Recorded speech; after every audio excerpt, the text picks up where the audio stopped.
I met Mick in, I think it was 2007, just after he won his first world title, and I'd been training Pat Rafter for a while with the breathing program for a couple of years, and I met Mick's coach, Phil Mack, and he introduced me to him. And then I sent an email to Mick and said, hey, I got this breathing thing that might be worthwhile having a look at. And then we just got together and trained with that. And then that evolved into training him physically in the gym and doing all this conditioning side of things. And that then led on to Steph. Steph sort of heard about it, and it all kind of worked from there. That was 2007, 2008. Wow. And did they become world champions in your time? Yeah, Mick got a second world title in 2009. Boom. Then, yeah. That was you. No, it wasn't. That was you. You hear that, Mick? No. 2013. It must have felt good for you, though. Oh, of course, yeah. Yeah, what about Pat Rafter? Was he He'd retired, but he went back into tennis Masters and the Masters and stuff. Okay. I think it probably sparked a bit of interest again, getting him fit and all that sort of stuff. Yeah, so he got back into that. Well, you would understand, and Mick would understand that it's everything around the sportsman that creates that. Sure. Look, so it's without doubt, there's obviously a small element that assists from me, without doubt.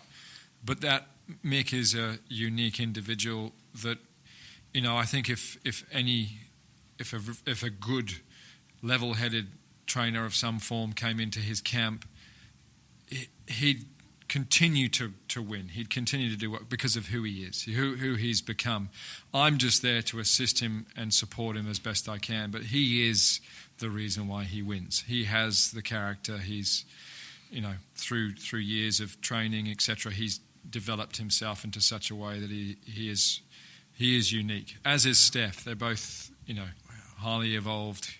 Isn't it funny how, from the outsider, people would sort of slam surfers, you're dog bludgeon, blah, blah, blah.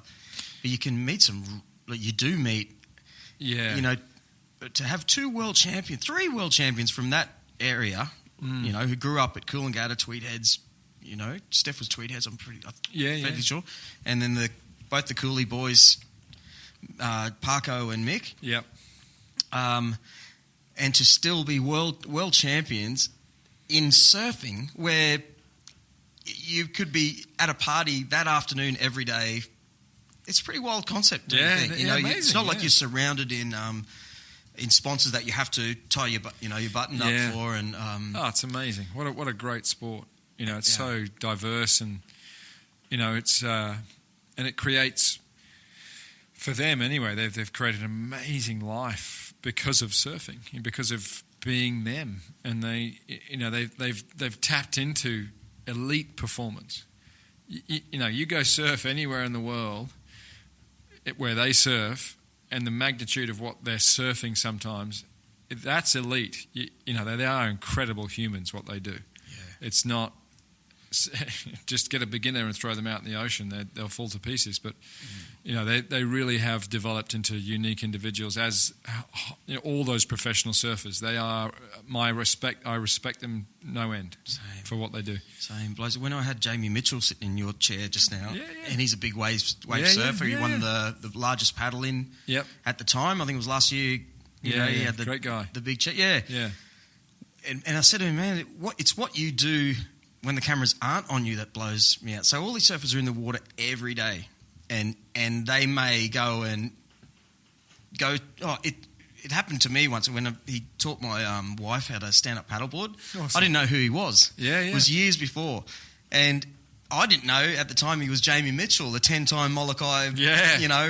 Open ocean paddleboard, super waterman, blah blah blah.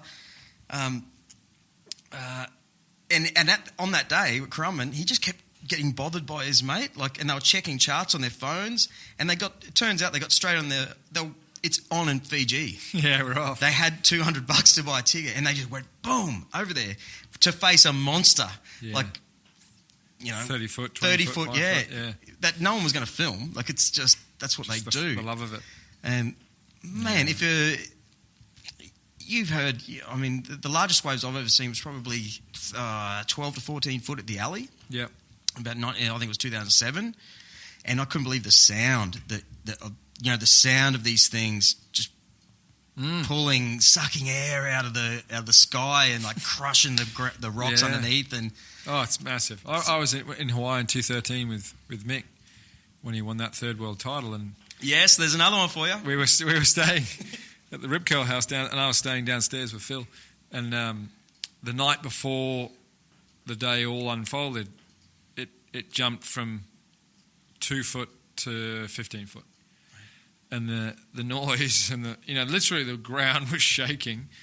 You can imagine again the pressure that they go through. That you wake up and it's now triple overhead. I'm going to check that, man. I've been saying 12 to 14 foot for a while. I hope I'm not exaggerating. That probably was, yeah. It was a super day. They still talk. There's loads of videos on it. Yeah. But it's one of those good ones. Yeah. Oh yeah. Yeah. No, it's intensive. I went to a place called P Pass with Mick, and it was only 8 foot, 8 to 10 maybe, and I remember being caught inside and going underneath and, going so deep and just this massive body of water coming over me. Yeah, just like a swimming pool. Yeah, and what people don't understand is it's 8 to 10 foot from behind the wave is how they measure it, right? So, so you're really looking up at a 16 foot.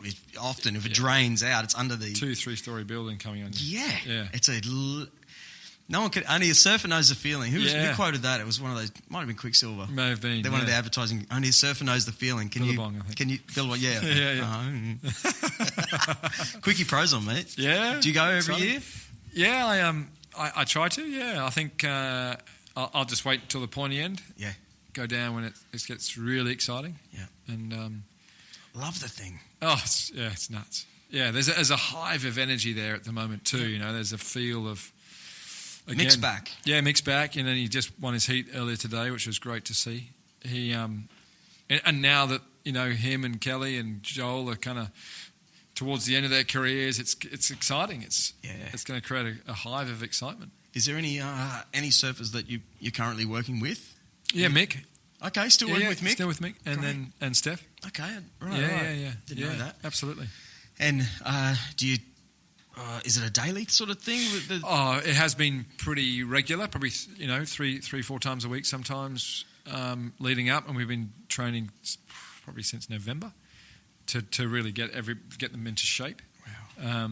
And we do a multitude of breath training concepts in the pool, and then we do stuff at a gym called Sparta just down the road, which has got altitude rooms, so we train in there.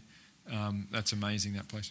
Really? Altitude rooms? Yeah, so we've got 2 rooms. One's at 5,500 metres and one's at 3,500 metres. So we do a lot of warm-up and drills in there to get the body really under a bit of load, really active in a low oxygen environment, so that when we come out into the normal oxygen environment, their body's just really supercharged. Okay. Is that like a blood flow, aerated oxygen? Kind of. It stimulates... Again, more O2 coming into your bloodstream, but it also challenges that, so that we train in there often, so that when they go and surf, etc., their body's adapted to 3,500 metres. So you now train at sea level, it's so much easier. So it's a great little great setup, really good. All right. So did you hear the scoop? Did you ask Mick about when he nearly got eaten by a shark? I was doing a podcast that day. I remember we were watching it virtually live. Yeah, heavy. Yeah, heavy.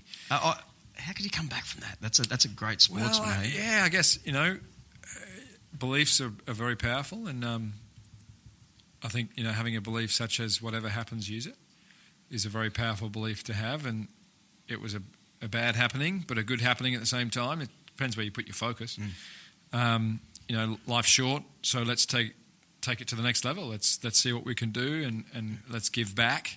Just in case we get to the end of the road and we haven't contributed enough, because that's a major part of a really fulfilling life, is to give back. So, I think Mick's just used it, and now he's contributing in a way that he would. I'm sure he would have, but in a way that now he supports charities. He's doing things with kids that are very unfortunate, and I think that whole experience kind of triggered that into play. I've always thought. When I'm in the water and every now and then it feels sharky, you know what I'm saying? You get in the water, you just feel it's sharky for some reason. It pops in your mind. It's always in the mind. Of course. I'm sure it is. It's their domain. Yeah. And which makes it exciting, and especially when you get out, I survived another day. Like I feel, that survival. Yeah, and I think life should be like that sometimes. Yeah. It's an incredible experience living. I've always hung on to the thought that, say you were to be eaten by an animal, it's probably the best way to go out. Where the in death like that, there's probably it's meant to happen. Right, so your body or your mind will look after you in that time of death. Yeah. It might be completely shocking, but at the same time, like whatever happens straight away is like, Yeah, well, I've never really thought of it like that, but yeah, different. Are you religious or anything? I'm not. No, you don't even have to answer that. No. All right. Yeah, no. Okay, because looking at your videos last night, I've always had this theory because I live over in the Currumbin Valley, which is on the side of the volcano, the big volcano, Mount. I wish I could think of I wish I was not saying Mount Warning right now, but Mount Warning has the Whitey calls. Yeah. Well, that's a huge volcano, 2.5 million years old. I've always blown out about everyone that lives within the volcano. It's quite hippie. Yeah. Everyone's a different breed, but connected to nature. Just over my mountain, it's Gold Coast. Yeah. It's completely. Yeah. Even Snapper is within the volcano. Yeah, and Burleigh, right? Because that's those rocks are from Mount Warning. Yeah. Those rocks, those hexagon-shaped rocks. Yeah, crystals. Yeah. Yep. There's only 8 places around Australia. Wow. That has those. It means they were thrown out of the volcano, landed, and the perfect temperature happened and formed these crystal H-shape. Yes, incredible. Yeah. 6 sides. That's a long way to go too. That's a big blast. Yeah. So what I was getting towards is that there's a lot of calmness, a lot more calm. So I was originally raised in Logan up there in the middle of an industrial estate, sort of. My father's a successful factory base. There's a whole lot of that in me. And I get really envious when I was looking at your video there. Everything's calm and going, damn, it seems like it's another world. Where do you live, by the way? I live in Broadbeach. I did live in Wurrungree, up in the hills a little bit, had a couple of acres. It was beautiful. Yeah. But now I live on the beach. Nice. And I think what you're talking about there is just the big thing about calmness is connecting to nature, and around Mount Warning, that area, it's just so tropical and it's beautiful. Yeah. And there's no city karma. No. It's like it's out of that zone of the collective energy of things and traffic and electricity is all so much less. So there's a sense or a calmness within that experience because of lack of people and so on. It has to be true. And even the Aboriginal people, it's a special place like that. Yeah, it is. And you think of all the little hippie towns, I'm not being, Nimbin and Mullumbimby, they're all of the same sort of thing. It's not like Southport is going to show up there at any stage. It's a place of significance. I took the Titans there. We did a 3-day camp there in January, end of January. Nimbin? No. I imagine. Where? Okay. No, Mount Warning. Nice. Yeah, we camped at the bottom and went through some real sort of high performance stuff around habits of high performers and developed 4 habits with them. And it's a powerful place. It's got a unique feel to it. And it's the first place in Australia where you'll see the sunrise. Yeah. And on the East Coast, you'll see the sunrise. What's happening, Carlos? Yeah. You got a question? Come on in, mate. Just got to ask a question. Do you know Dr. Stan Beecham at all? Have you read any of his stuff? Just what has he wrote? He's wrote a book called Elite Minds. So it's a sports performance book, and it's okay. It's really good. Yeah. I haven't actually heard of him. Elite Minds. I'll have to have a look at that.